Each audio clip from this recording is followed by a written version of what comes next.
नमस्कार मित्रों। फेसबुक पटल पर जुड़े हुए मेरे सभी सम्मानित रचनाकार और मनीषियों का अभिवादन करते हुए मैं सम्मिलित हूँ श्रीकांत तेलंग जयपुर से। अपनी प्रोफाइल पेज श्रीकांत तेलंग के फेसबुक पेज पर और इस पेज पर संयुक्त रूप से अपना पन्ना अपनी बात एक विचार प्रस्तुत भी जुड़ा हुआ है और इसी पेज के साथ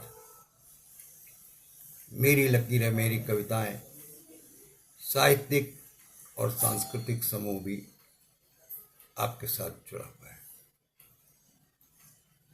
इस समूह की आपसे चर्चा पिछले दिनों हुई। आपने उसकी एक मान्यता को अपने आप में संजोया और आप उस समूह से जुड़ गए। बहुत बहुत अभिनंदन है, बहुत बहुत आपका स्वागत है। मेरी लकीरें मेरी कविताएं साहित्यिक और सांस्कृतिक समूह जयपुर राजस्थान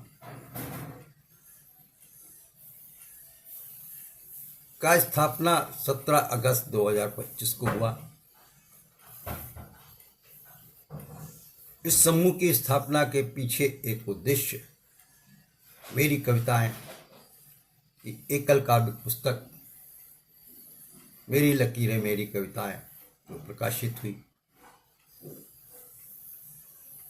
उसको आपके पास जन जन तक पहुंचाने का एक उद्देश्य ये था कि समाज में सामाजिक दायित्वों की जो रचनाएं संकलित करके हमने इस पुस्तक में रखी,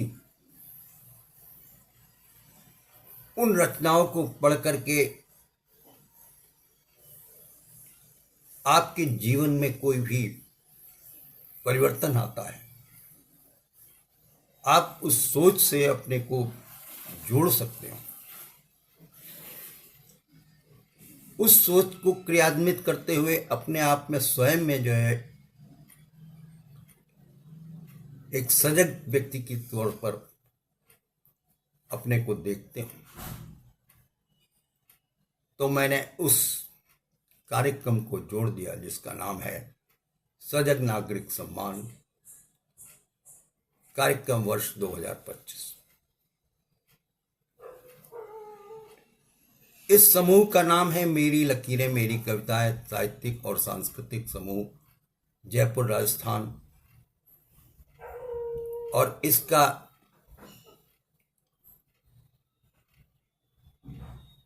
सांस्कृतिक समूह और राजनीतिक समूह से कोई विशेष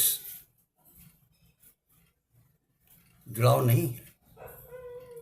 आपकी उन भावनाओं को हमने सजोने की कोशिश की है। आप में उठने वाली उन तरंगों को, उन भावनाओं को, उन मन स्थिति को समझने, पढ़ने और अपने स्वयं में आपको अपने आप जागृत करने और सम्मानित करने का यह समूह है। इसके परिप्रेक्ष्य में पंडित रामकृष्ण तेलंग शिक्षक सम्मान और निधि 2021 का एक प्रकल्प भी जुड़ा हुआ है। उसका उद्देश्य इस कार्य से जुड़ा है कि 20 सितंबर 2025 को मेरे पिताजी की जो है जन्म दिवस की तारीख है। उस दिन हम इस कार्यक्रम को ऑनलाइन कार्यक्रम में परिवर्तित करते हुए समाप्ति की घोषणा भी करेंगे और जो विगत 2 सितंबर या ये समझिए कि 17 अगस्त 2025 से लगातार चल रहा है आयोजन, वो 20 सितंबर को एक स्थिर विराम की तरफ जाएगा। फिर अगले कार्यक्रम में आप जुड़ेंगे और आगे के आयोजनों को संचालित भी करेंगे। तो मेरी लकीरें मेरी कविताएं साहित्यिक और सांस्कृतिक समूह के इस विशेष आयोजन में आप सबका अभिवादन है, आमंत्रण है। और इसके लिए जो कार्यशाला है आमंत्रित हुई हैं, उनमें 3 कार्यशालाओं का प्रारूप है। पहली कार्यशाला थी शिक्षा के ऊपर, जो 2 सितंबर 2025 को प्रारंभ हुई और 5 सितंबर 2025 को समाप्त हुई। दूसरी कार्यशाला इस समय पर्यावरण से संबंधित है और उसका विषय है पर्यावरण बचेगा तो जीवन बचेगा।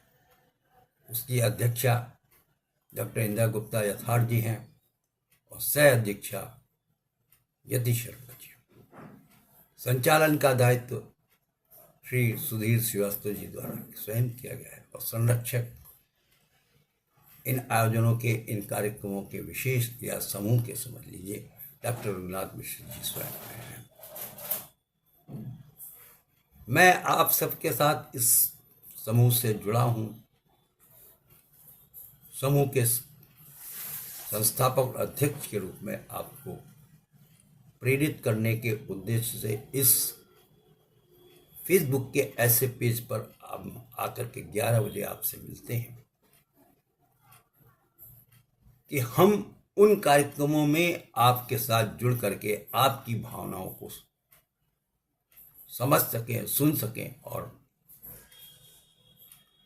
अपने से जुड़ सकें।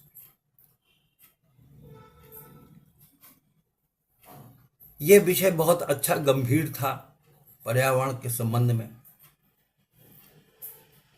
18 से ज्यादा प्रस्तुतियां इस समय पटल पर अंकित हुई हैं। लोगों ने अपने विचार रखे, अपनी वाणी से, अपने विवेक से और अपनी सोच से उस समझ को आपके सामने प्रस्तुत करने का जो प्रयास किया है वो बहुत ही सराहनीय और सहज सरल है।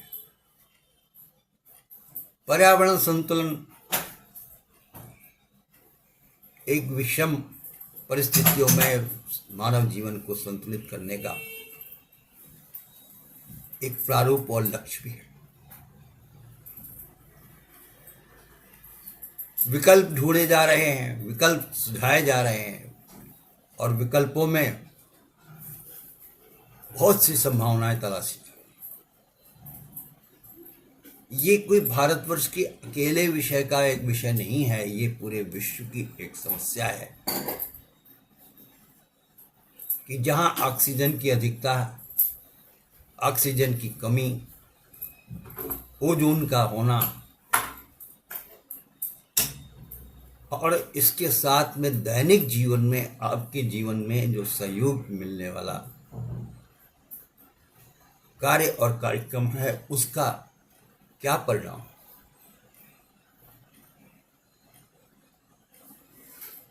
हमारे देश में विभिन्न विभिन्न परिस्थितियों में कार्य होते हैं। जहां पर कोयले की अधिकता है वहां कोयले का वातावरण है, जहां पराली जलाने का एक विकल्प है वहां पे ऐसे कार्यों को कैसे किया जाए। प्लास्टिक के युग में आज प्लास्टिक वेस्ट को डिस्ट्रॉय करने की एक बृहद समस्या पूरे विश्व में है। लेकिन प्लास्टिक प्रोडक्ट जिस सुगमता से, जिस तरह से हमारे जीवन में, हमारे तकनीकी साधनों में और हमारे संसाधनों के विकास में उसने स्थान बनाया है, वो आज की तकनीकी व्यवस्था का बहुत ही श्रेष्ठ उदाहरण भी है। लेकिन उसी के साथ हमारे जीवन में जुड़ा हुआ एक दूसरा पक्ष है कि प्लास्टिक वेस्ट को हम कैसे मैनेज करें। प्लास्टिक वेस्ट की उम्र जो है वो आकी गई है वैज्ञानिक आधार पर कि उसमें जो होने वाले जो अणु हैं, उसके जो तत्व हैं, उनकी उम्र 300 वर्षों तक की होती है। तो जब हम ऐसी चीज़ों की दैनिक प्रयोग में अपनी स्थिति को समझते हैं और वह आवश्यक भी है कि हम उसका प्रयोग कर सकें, जहां पर आपके पास ग्लास के प्रयोग का बहुतायत सामान घरों में आ रहा है, वहीं उस सुरक्षा की दृष्टि से प्लास्टिक के प्रोडक्ट्स का भी सामान आ रहा है। हर समय उस चीज को सुरक्षित नहीं रख सकते, बचा के नहीं रख सकते, और वेस्ट बॉक्स में जाता है वो सामान, तब उसमें इस बात की पुष्टि की आवश्यकता पड़ जाती है कि वेस्ट बॉक्स में जाने वाले उस प्लास्टिक प्रोडक्ट को हम वेस्ट कैसे करें, उसका ध्वस्तीकरण कैसे करें, रिसाइकलिंग प्रोसेस डेवलप हुए और सरकारों द्वारा व्यक्तिगत तौर पर और भी ऐसे प्रयोजन आए जिनमें रिसाइकलिंग की जाने की व्यवस्था बनी। क्योंकि अपने दैनिक जीवन में प्लास्टिक वेस्ट को हम नकार नहीं सकते।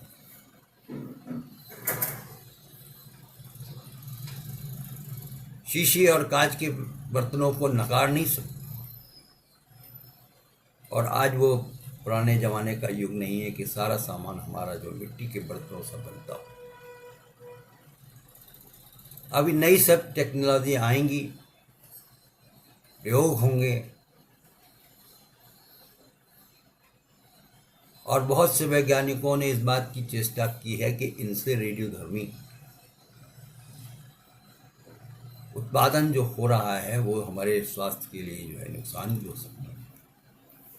कई लोगों ने इस बात की चिंता व्यक्त की कि प्लास्टिक वेस्ट को जब डिस्ट्रॉय किया जाता है तो उससे निकलने वाले धुएं से मानव जीवन में जो है एक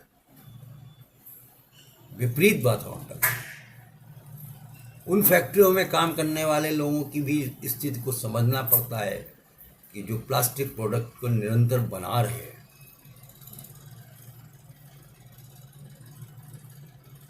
लेकिन ये बात सत्य है कि मानव जीवन गतिमान है। पीछे मुड़ना मानव ने समझना ही नहीं है। आगे बढ़ने के लिए कितनी भी कठिनाई आएंगी, लेकिन उसका निदान जब ढूंढा जाएगा, उसका निदान निकाला जाता है, तो मानव जीवन की सुरक्षा है। हमारी इस कार्यशाला में जो पर्यावरण से संबंधित पौधारोपण, पौधों के लिए खाद बनाना, वेस्ट, पौधों के वेस्ट से खाद का निर्माण और प्लास्टिक प्रोडक्ट से मानव जीवन को दूर कैसे किया जाए, इस पर भी विचार मिलता है। पैकेजिंग इंडस्ट्री आज डेवलप है इसलिए कि सुगम संसाधनों द्वारा ऐसी सेवाएं उपलब्ध की गई हैं कि हम किसी भी सामान को एक सुरक्षित पैकेजिंग के द्वारा एक स्थान से दूसरे स्थान तक भेज सकते हैं, ले जा सकते हैं। लेकिन उसमें प्रयोग होने वाले जो कार्टून के करते हैं, उनकी पैकिंग की प्लास्टिक स्ट्रिप्स हैं और उनके पॉलीथीन्स हैं। वो जब सामान को निष्क्रिय करते हैं तो फिर उनको निष्क्रिय करने का भी एक उद्देश्य होता है। जहां पैकिंग व्यवसाय में लोग लगे हैं, वहीं पर पैकिंग व्यवसाय से होने वाले उस वेस्ट के मैनेजमेंट में बहुत से लोग लगे हैं। आप देखते होंगे कि सड़कों पर ऐसे छोटे बच्चे जो सुबह 5 बजे 4 बजे के बाद घरों से निकलते हैं और आपकी उन रखी हुई बोतलों को ले जाते हैं, उस पॉलीथीन को उठा ले जाते हैं, उस गत्ते को उठा ले जाते हैं टूटी हुई बाल्टियाँ, मग्गे आदि कुर्सी सामान सब ले जाते हैं। बड़े से बड़े प्लास्टिक सामान के अंदर जो लौह और धातु का सामान है उसको निकालने के लिए अलग अलग संसाधनों की व्यवस्था की। तो आपसे मैं कहता हूं कि यह पर्यावरण विषय बहुत ही बृहद है। जीवन को सजोने का एक विषय है, लेकिन जहाँ तक आपकी पहुँच है, जहाँ तक आपके पास संसाधन उपलब्ध हैं, जहाँ तक आप अपने को सुधार सकते हैं, समझ सकते हैं, उसको करने की आज आवश्यकता है और बहुत ज़रूरत है। इन्हीं भाषाओं को लेकर के मैंने आपके साथ इस समूह में इस बात की संभावना की है कि हमें अपने ऊपर काम करके ऐसी चीज़ों के प्रयोग और प्रयोजन्य संसाधनों की न्यूनतम आवश्यकता को समझना चाहिए, क्योंकि आजकल का मशीनी युग है, निर्माण का युग है। पुराने जमाने के समय में ऐसी संभावनाएं कम थी, लेकिन पिछले 25 साल के अंतर्गत आपके जीवन में ऐसा परिवर्तन जब आया है जिसने आपको एक अलग सी दिशा दे दी है, उससे हम दूर तो नहीं हो सकते, क्योंकि हम पीछे जा नहीं सकते। समाज में बढ़ने की आवश्यकता होती है, देश के आगे बढ़ने की आवश्यकता है, मानव के जीवन को सुधारने की आवश्यकता होती है। कितना ही वेस्ट आप समझ के चले, हर चीज के लिए आज पैकेजिंग व्यवस्था है। दवाइयों के इतने बड़े बड़े पैकेट्स आते हैं, भोजन सामग्री के पैकेट्स आते हैं। तो यह जहाँ पर ये रोजगार भी दे रहे हैं, जहाँ पर इस तरह के काम करने के हमारे आगे की गति बढ़ा भी रहे हैं, इंडस्ट्री डेवलपमेंट हो रहा है, और वहाँ पर हमें अपनी मानवीय सुरक्षा पर भी इस बात का मूल्यांकन और ध्यान करने की आवश्यकता है कि हम उन चीज़ों से दूर तो नहीं भाग सकते, लेकिन उनमें निरंतर गुणात्मक सुधार कर सकते।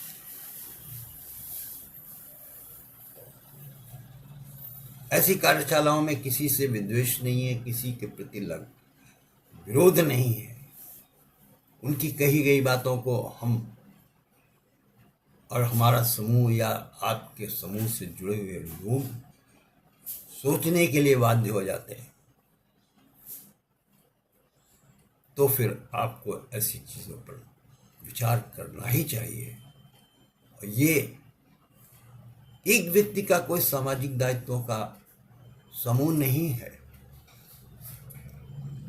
एक हाथ से दूसरा हाथ जुड़ा है, दूसरे हाथ से तीसरा हाथ जुड़ा है, और सैकड़ों हाथ जुड़े हैं, और सैकड़ों हाथ में वो देश भी जुड़ा हुआ है, जहाँ पर ऐसी व्यवस्थाएं और संभावनाएं आज आपके जीवन मूल्यों को बदलने में लगी हुई है। लेकिन उस कार्यशैली को सुधार करके हम अपने समाज में अपने दायित्व का निर्वाह कर सकते हैं। दूसरा करे या न करे, आपको इस बात की चिंता नहीं होनी चाहिए कि दूसरा नहीं कर रहा है, लेकिन हम तो कर रहे हैं, हमारा आत्मसंतोष है। पर्यावरण में जुड़े हुए आपके एक उदाहरण दें कि पेड़ों की जब कटाई होती है तो उनको आरा मशीनों से काटा जाता है, तो निकलने वाले बुरादे से घर की गृहस्थी का चूल्हा भी जलता है, उसी से प्लाईवुड बनता है, और आपके घरों में लग करके दरवाजे और खिड़कियां लकड़ी का एक विकल्प। जब लकड़ी में दीमक लगने की एक संभावना बनी तो प्लास्टिक प्रोडक्ट द्वारा जो है चौखट बनने लगी, पत्थरों द्वारा बनी, जहां पत्थरों की अधिकता है वहां पर पत्थरों की बनती है, जहां पर बड़ी बड़ी हौदियों की आवश्यकता होती, वहाँ पत्थरों की हौदियाँ बनती हैं। तो ये उद्योग है, ये समाज का एक परिष्कृत रूप है, उद्यम है, परिश्रम है, संसाधन है और रोजगार परक व्यवस्था है। तो हमें इन सब चीज़ों से डरना नहीं है, लेकिन एक सजग रहना है। और सजग रहने में हम अपने को, अगर सजग नागरिक के तौर पर अपने को स्वयं में विभूषित करते, स्वयं में अलंकृत करते, तो आप हमारे समूह के एक सम्मानित अभिनंदनीय व्यक्ति हैं, जिसका नाम है सजग नागरिक सम्मान कार्यक्रम 2025। क्योंकि मेरी लकीरें, मेरी कविताओं का एक प्रोत्साहन आपके मस्तिष्क में दिए जाने की कोई ऐसी चेष्टा मेरे मन में नहीं है, लेकिन मैंने उन रचनाओं को आपके संकलित किया है जिनसे एक विचार जागृत होते हैं।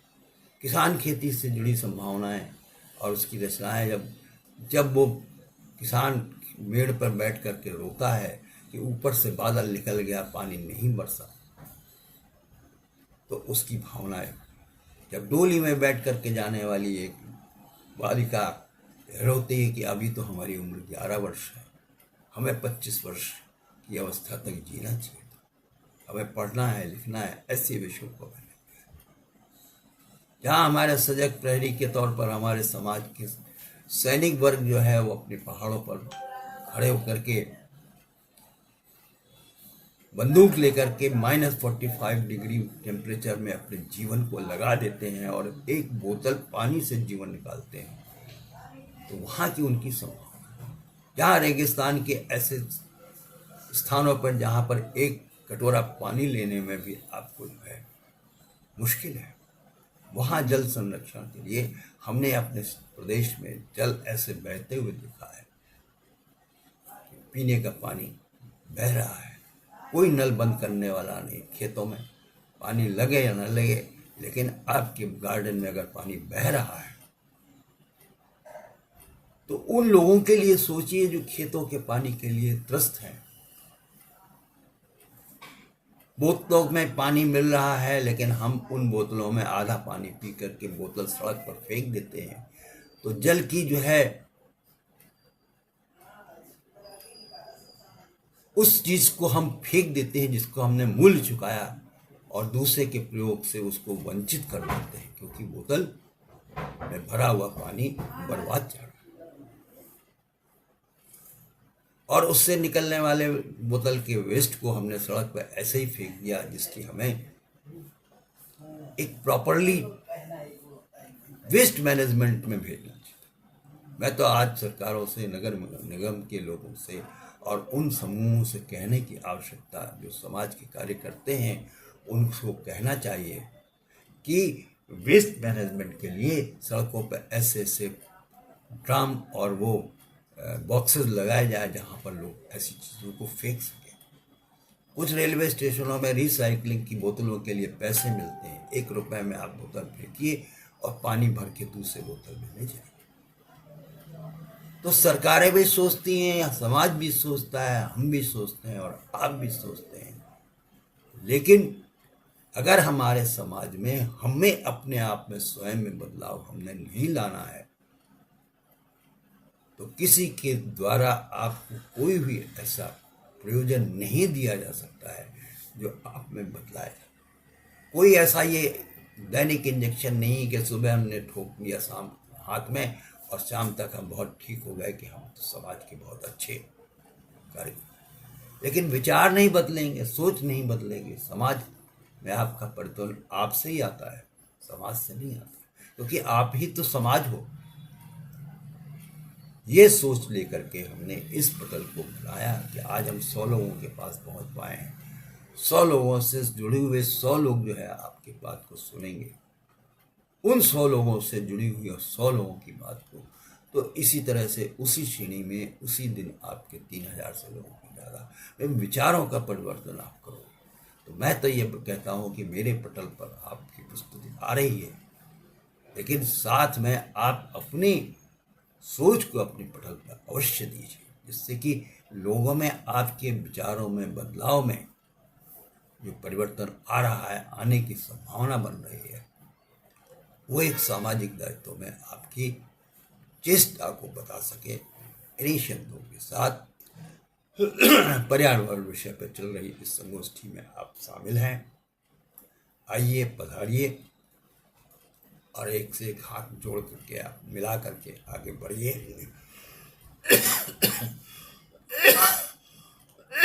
जय हिंद, जय भारत। और यतीश शर्मा जी जो हमारी इस कार्यशाला की सह अध्यक्षा हैं, वो भी इस समय पटल पर उपस्थित हैं।